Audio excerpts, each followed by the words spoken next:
विगत 9 दिन से हिनकर बउआ हरा गेल छन। जे बउआ के फोटो स्क्रीन पर चल रहा है।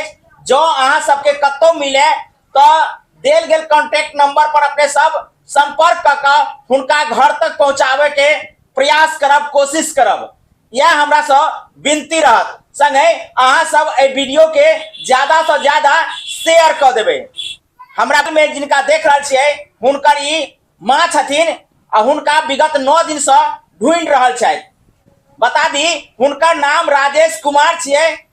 हिनकर घर मधुबनी के जेपी कॉलोनी में छनि। आ विगत 9 दिन से अपना बउआ के खोज रहल छथि। हिनकर बउआ के उम्र जे छै से 11 साल छै।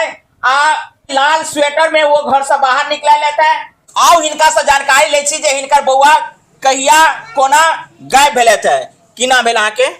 रवीना देवी। अच्छा, अहाँ के घर वाला के नाम की है? महेंद्र सिंह। अच्छा, ये बताओ जे अहाँ के बउआ जे छै से कहिया घर से बाहर निकलल? शनिचर के। शनिचर के, यानी वही दिन 6 तारीख रहे से न? 6 तारीख। 6 तारीख के क्या बजे निकलल है? 7 बजे। 7 बजे घर से बाहर निकलले, कोनो काम ले लिया अहिनाते से बाहर पहिनेयो निकले चले है? पहले तो निकले रहे। अच्छा, पहले चल आवे रहे। वही दिन कौन काम से निकलल रहे?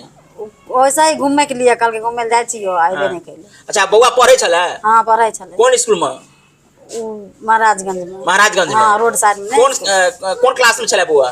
दूसरा में रहे। दूसरा में चले है? हाँ। अच्छा, ये बताओ जे बउआ जे छै से जखन घर से निकलले त अहाँ से कखन पता चलले जे वो गायब भ गेलै है? अलिए खोजलिए, नहीं मिलले।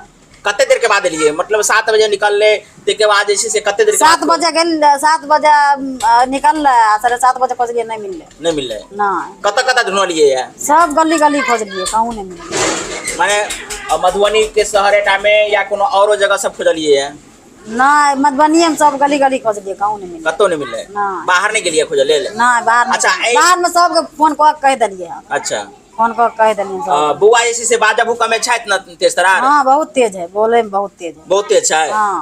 तो ऐसे पहिनेयो कहियो गायब भेल छला कि पहिल बेर एना भेलै है? गायब भेले मानिए 5-6 बेर गायब भेले तो चल आवे रे। रात भर ट्यूशन पर बैठे आ अथी सुत रहा आ सुबह के 9 बजे स्कूल के बेरा में चल आवे 9 बजे। तो कुछ मानसिक रूप से डिस्टर्ब नहीं न छै?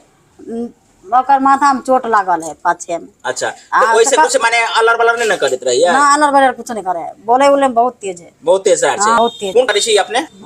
लेबर करे है। अच्छा, ये बताओ जे बखन बाहर चले गेले खोजलिए त एई के लके जे से स्थानीय जहां के थाना है ओई थाना में जे से कंप्लेंट के लिए है? कंप्लेंट करे गलखिन, वो कम की जे पहला 20,000 रुपया मांगे है तो तब मिला नहीं मिलतो। पैसो मांगल है? हां। तो ये स्थानीय थाना के संदर्भ में जो जानकारी द रहा है, ये बड़ा दुर्भाग्य के बात है जे किनको बच्चा जाय छन तो स्थानीय थाना उनका बच्चा के ढूंढे लेल जे कोनो रकम मांगे हिनको छन। ई हम पुष्टि नहीं कर रहल छी। ई बड़ा खेदक बात छै। जो हिनकर बच्चा हरा गेलै है तो ई बात जे से अपने लंग कंप्लेंट के रूप में ल गेले थे तो हिनकर के जरूर सुनक चाही। स्थानीय जो हमर बात हासिल छी त बउआ के ढूंढ प्रयास करियो। अहाँ के मागिरा बउआ मिल जेते तो बढ़िया बात छै। अहाँ के मागिरा बउआ मिल जेते तो बढ़िया बात छै। तो लोग सब जे बउआ के की नाम चले? राजेश कुमार। उनका पापा के नाम की छन? नाम है महेंद्र सिंह। अच्छा, उनका पापा के नाम महेंद्र सिंह छियन। हाँ। अहाँ के बउआ जे छै से कोन कपड़ा पहन के निकलल घर से? लाल स्वेटर है आ स्कूल ड्रेस वाला केहन रंग के रहे? ब्लू रंग के रहे। ब्लू रंग के रहे? हाँ। बताओ जे गोटे सब देख रहल छथि हुनका की कह चाहबे? बउआ के भेद जेपी कॉलोनी पहुंचा देल कहबे, आर की कहबे। मोबाइल नंबर याद है? मोबाइल नंबर बच्चा के याद ना है। अहाँ के याद? कहियो अपन मोबाइल नंबर। हमर मोबाइल नंबर है या